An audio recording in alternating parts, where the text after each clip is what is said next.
او دغه علاقې د علماو یو عظیم خادم او یو ډیر د دې مدرسو فکرمن انسان حاجی شاه ولی صاحب چې داغه د بچیم په دې کې ختم او مال راغې وای چې زما خواهش د حضرت شیخ ادریس صاحب دراوستو دی دا یو حقیقت دی چې د دوران کې هغه وختونه بالکل نه ور کوي لیکن دا یو ډیر لوی شفقت یو که زمونږ په معمولی غونته وینا باندې اغي زمونږ هغه د عاجزۍ درخواست قبول ک او د حاجی صاحب د دې بچی او دارنګ چې نور د گاوند کم ماشومان د قران د ختمونه دي الحمدلله نو یو طرف ته د قران ختمونه دي او بل طرف ته داسې عظیم هستی داغي قدمونه په یو ځای کې خودل او غزې تراتل دا یو بل ډیر لوی سعادت دی نو الحمدلله هغه مبارک محفل او مجلس کې مونږ او تاسو راجمع یو دغه کابر علماء کرام او بزرگان غیب خبره کوي ور سره زمونږ د تحصیل میر د حضرت محتمم بابا جی صاحب رحمه الله د شیرګل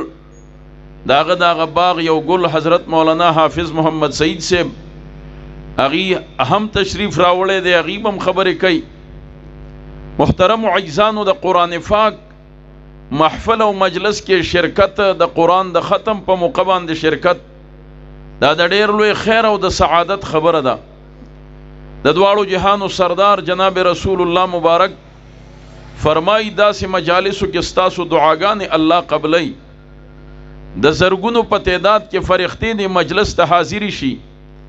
او د رب العالمین نه د دې حاضرینو د پاره د مغفرت او د بخنې سوالونه کوي چې دا کم خلق داسې مجلس ته حاضر شوی نو محترم عزیزانو اصل سعادت او خوشحالی دا د هغه چا د پاره د چې د چا اولاد داغي پسینه کې د الله دا مقدس کلام راغې او دارنګ د دغه علماو دا دست شفقت او داغي د لاسونه دا د سنت طریقې دا دستار او دا پګړۍ دا غي په سر شي د دغه والدینو د پاره دا یو عظیم سعادت نه او د دې اجتماعات مقصد هم دی چې دا څومره حاضر ملګری اغي ته ترغیب ملوش چې د خپل اولاد ربط او تعلق هغه د علماو سره قائم کی د دین سره قائم کی دارنګ د قرآن سره قائم کی او دارنګ داغي د مسلمانۍ حفاظت وشي داغي د دیندارۍ حفاظت وشي داغي د ایمان تحفظ چې کوم دی وشي ورنه حالات بل طرف ته روان دي اوس یو ملګری راته یو زنانه خو له یو جلسه کې دا داغي الفاظ دي دای پرون جلسه کې ویلي دي وای ک عمره لمه خدای بو نزي نو دا څه خبره نه ده ک حج لمه الله بو نزي وای دا څه خبره نه ده وای د دې ملک نه کده يهودیت او د اسرائیل مرکز هم جوړ دی کی خو چې دغه زمونږ لیډر یو دغه ملاقات راته نصیب شي وای دا راته د حج او د عمره نه غوړه خبره ده نن ایمان او مذهب داخل کو پرې خو ده نوجوان نسل دا کم طرف ته روان دي دغه حالاتو کې ضرورت د دې خبره ده او کومنګ د خپل اسلام تاریخ وګورو حضرت شاه ولی الله رحمه الله زمانہ کې کدا کومه عظیمه فتنه د انګریز په شکل کې رالو د خاندان مغلیه خاتمه وکړه مولانا سید احمد پالنفوری رحمه الله لیکلی هغه وخت کې دغه جنوبي ایشیا د لوی عالم امام شاه ولی الله رحمه الله یو تجویز د هغه وخت علماء لورکه چې خلق د قران د درس حلقو لراولي دا خلق د قران نه خبر کوي چې دوی د اسلامی تعلیماتو نه خبر شي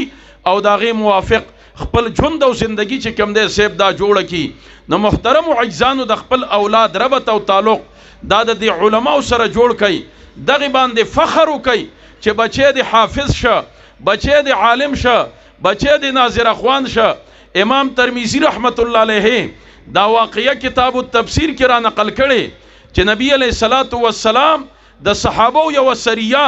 چې په خپل بنفس نفیس پکې نه تا هغه د صحابه دا سریه او دا جماعت لګه د یوې میاشتې په سفر باندې تلل نو چې دومره اوږد سفر او دومره ګڼ صحابه کرام نو اغي د لار کې د امیر ضرورت شه چې مونږ ته په دې سفر کې یو امیر پکار دی یو مشر پکار دی چې زمونږ مشري کوي نو لہذا چاوي دا پلانې بزان لمشر کو دا ډېر خده چاوي دا پلانې به مشر کو دا ډېر خده اختلاف رائے رالا اتفاق رائے په یو مشر باندې رانلا نو اغي د اختلاف رائے په صورت کې د دواړو جهانو سردار لرالل وې دا الله پیغمبره د مانځ چل دی راته خوله د حج او د عمره چل دی راته خوله د روجه طریقه دی راته خوله خدا الله پیغمبره که د مشر د انتخاب مرحله راځي دې کې د امت سره رهنمایي کې چې غیر لا هر شرابی لا هر ډاکو او رهزن لا اغا او یو عظیم محدث او یو لوی عالم دا په یو تل کې اولو دا په خپل طبيعت باندې کو که د دین او د شریعت او استاد طرفنا په دغه میدان کې چې کم دینو سره رهنمایي دا د امت تاسو کوي نو آیا مونږ ته د انتخاب چلو خایا مونږ ته د مشر د مشرۍ د پاره اصول خایا چې کم سره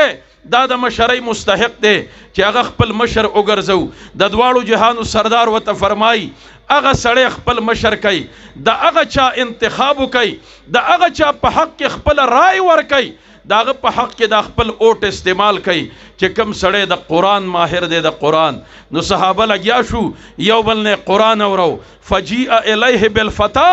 رسول الله له یو نوجوان صحابي راوسته حضور وته فرمای وای ته قران کې ماهر و یا د الله پیغمبره پلانې صورت را ته یاد دی پلانې صورت را ته یاد دی پلانې صورت را ته یاد دی او سورته بقره را ته یاد ده وای امعک سورۃ البقره دا تا یاد ده وای آو وای اذهب فانت امیرهم تا انتخاباتو غټل ته د مشرۍ حقدارې ځکه تعالی الله قران کې مهارت چې کوم دې سیب درکړې دي نو دا محترم عزیزانو د فضیلت ور او معیار دا د دواړو جهانو سردار دا قران ګرځولې دي او د مشرۍ د پاره او د چا په حق کې د رائے ور کولو د پاره معیار ک رسول الله ګرځولې دي د قران مهارت چې کوم دې سیب دا ګرځولې دي نو الحمدلله مبارک محفل او مجلس ته دغه اکابر علما زمونږ استاد محترم او دا اکابر علما تشریف فرما دي غیبه ان شاء الله تفصیلی انداز کې د خپل زرین خیالات او اظهار دا فرمای